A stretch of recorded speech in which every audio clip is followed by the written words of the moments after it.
छात्रों, आपके इस YouTube चैनल में बहुत बहुत स्वागत।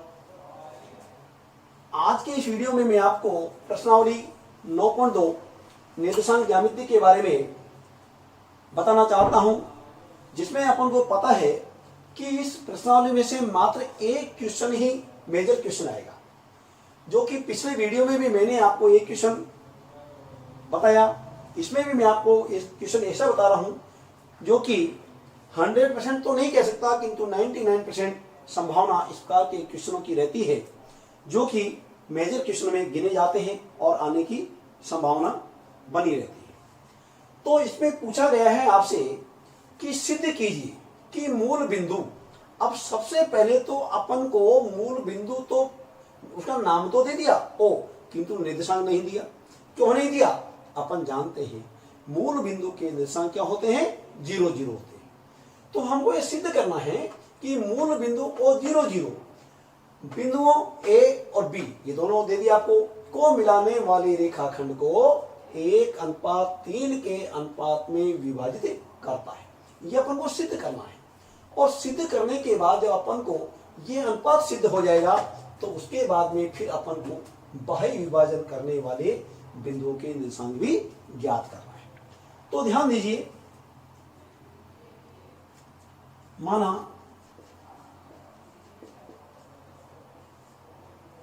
मूल बिंदु O 0 0 है, ये मूल बिंदु है, इसलिए अंतः विभाजन सूत्र से देखिए, x बराबर क्या होगा? m1 x2 प्लस का m2 x1 बटा m1 प्लस m2। अब ध्यान दीजिए, यहां x का मान क्या है? यहां x का मान, अब यहां आप चाहें तो साइड में लिख सकते हो कि x का मान जो है यहां, अब ध्यान कर लें, x बराबर y बराबर और x1 y1 x2 और y, ये मान आप साइड में लिख लें तो आप गलती से बच जाओगे। x का मान क्या है? 0 और y का मान भी 0 है। x1 का मान यहां 1 है, y1 का मान -3 है, x2 का मान यहां -3 है और y2 का मान 9 है। अब ध्यान दीजिए, बराबर देखिए, यहां तो 0 रख दीजिए आप, m1 की जगह m1 और x2 का मान कितना है? x2 का मान आप देख रहे हो -3 है। m2 का मान नहीं है, x1 का मान यहां पर 1 है और m1 प्लस m2, यहां अपन ने x का मान हो दिया 0 कर दीजिए। तो 0/1 करेंगे तो अब देखिए, m1 को किससे गुणा करोगे? -3 से गुणा करेंगे और m2 को 1 से गुणा करेंगे। तो यहां ध्यान से देखिए आप, तो -3 m1 हो गया और प्लस का m2 हो गया बटा m1 प्लस m। अब इसके बाद में हम क्या करेंगे? बदले गुणा करेंगे। तो -3 m1 प्लस का m2, इसको गुणा किससे करेंगे हम? 1 से, और 0 को गुणा किससे करेंगे? m1 प्लस m2 से। अब यहां ध्यान से देखिएगा आप, तो जब 1 से गुणा करेंगे तो क्या हो जाएगा? -3 m1 प्लस का m2, ये जब 1 से गुणा होगा तो यही मान आने वाला है, और जब इन दोनों मानों को 0 से गुणा करेंगे तो क्या हो जाएगा? 0 हो जाएगा। यानी आप पक्षांतर कर लीजिए, आप 3m1 को आप दाईं तरफ भेज दीजिए, ये हो जाएगा। अब अपन को सिद्ध क्या करना है कि m1 अनुपात m2 जो है वो 1:3 होना चाहिए। तो अपन या का चिन्ह लगा दीजिए और m1 बटा m2 करके देखिए, इसी का रूप लिखना है। तो m2 का गुणांक 1 है और m1 का गुणांक 3 है, तो आप इसको क्या लिखोगे? 1/3। अब इसका आप बदलना करके देख लीजिए, 3m1 बराबर m2, तो इसलिए अपन यहां क्या लिख सकते हैं? m1 अनुपात m2 बराबर 1:3। एक तो यह सिद्ध हो गया। अपन को यही सिद्ध करना था कि जो मूल बिंदु है, अपन अगर x की जगह y वाला सूत्र लगाते तो भी आपको यह सिद्ध हो जाता कि m1 अनुपात m2 बराबर 1 अनुपात 3। एक तो ये सिद्ध हो गया कि जो मूल बिंदु वो 0 0 है, उसके जो निर्देशांक है इन दोनों बिंदुओं को मिलाने वाले रेखाखंड को 1 अनुपात 3 के अनुपात में अंतः विभाजित करता है।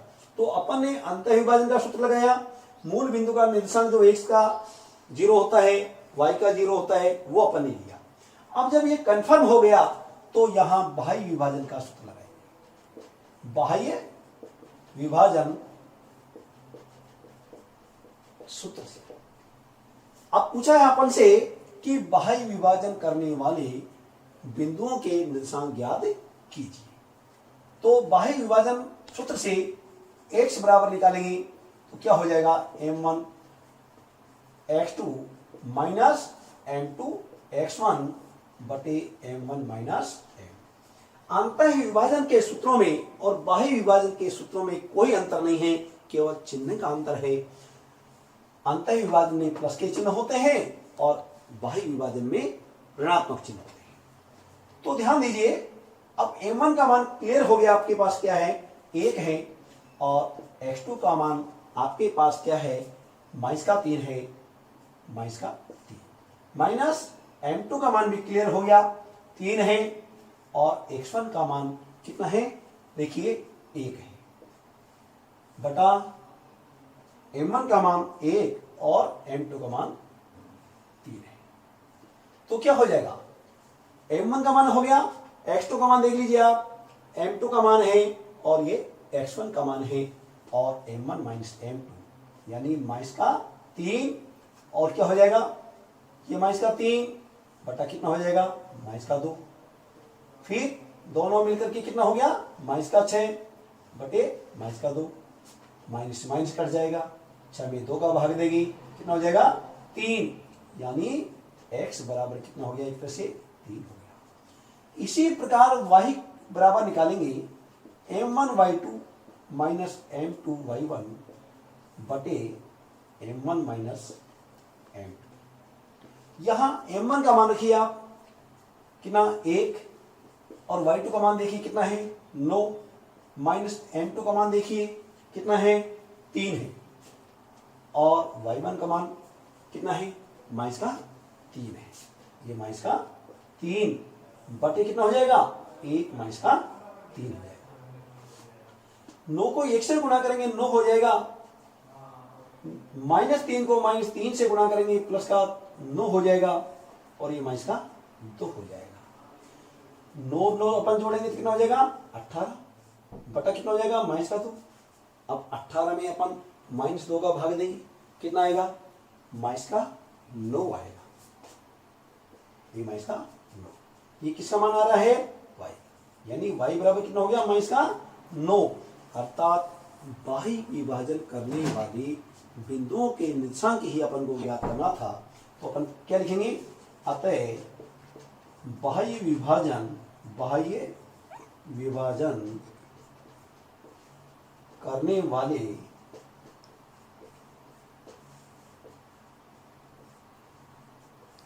बिंदुओं के निर्देशांक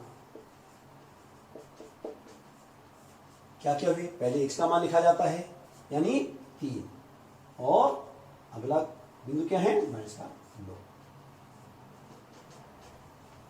हाँ, तो अभी इसी में आप एक दूसरा क्वेश्चन देखिए जो कि बहुत ही मेजर क्वेश्चन है और एग्जाम की दृष्टि से महत्वपूर्ण क्वेश्चन भी है। वह है अनुपात ज्ञात कीजिए जबकि बिंदु -3 P बिंदुओं -5, -4 और -2, 3 को अंतः विभाजित करता है, और इसके साथ साथ P का मान भी अपन को ज्ञात करना है। तो ध्यान दीजिए, हल करेंगे तो अपन यहां लिख लेंगे, माना इस बिंदु को C मान लेते हैं, -3P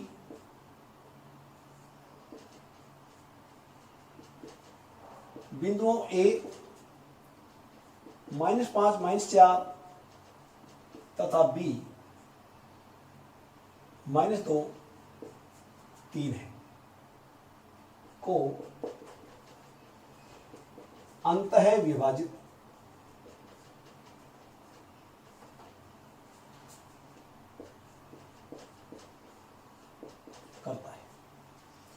यहाँ सबसे पहले अपन को P का मान ज्ञात करना है और P का मान ज्ञात करने के बाद फिर अपन को जो है यानी पहले तो अनुपात ज्ञात करना है और अनुपात ज्ञात करने के साथ साथ फिर अपन को P का मान ज्ञात करना है। तो देखिए अंतः विभाजन सूत्र से, अंतः विभाजन